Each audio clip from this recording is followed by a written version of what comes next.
ఎక్కడ పడితే అక్కడ రాష్ట్రం మొత్తం పైనుంచి కింది వరకు పార్టీ ఆఫీసులపైన దాడి, వ్యక్తులపైన దాడి, చివరికి మీ వల్ల నష్టపోయినామని ఎవరైనా మాట్లాడితే వాళ్ళపైన దాడి.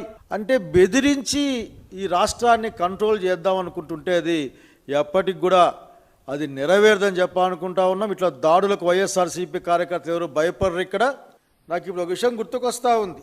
అదేంటంటే శాశ్వతంగా నేను అధికారంలోకి ఉంటానని చెప్తా ఉన్నాడు చంద్రబాబు నాయుడు గారు. ఇవన్నీ శాశ్వత అధికారానికి తను ఎంచుకున్న మార్గాలు ఏమో అనిపిస్తుంది.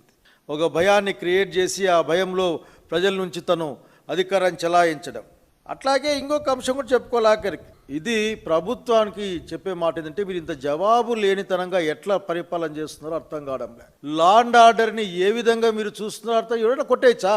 పోలీసులతో కొట్టిస్తారు, మీ వాళ్ళతో కొట్టిస్తారు, లేక బెదిరిస్తారు, చివరికి ఆఫీసుల మీదే పడి దౌర్జన్యంగా ఆఫీసు పగలకు చూసి ఎంత దౌర్జన్యం చేస్తున్నారు అక్కడ. ఆ దౌర్జన్యం చూడడానికి కూడా కష్టంగా ఉంది. సభ్య ప్రపంచాన్ని గమనించమని కోరుతా ఉన్నా.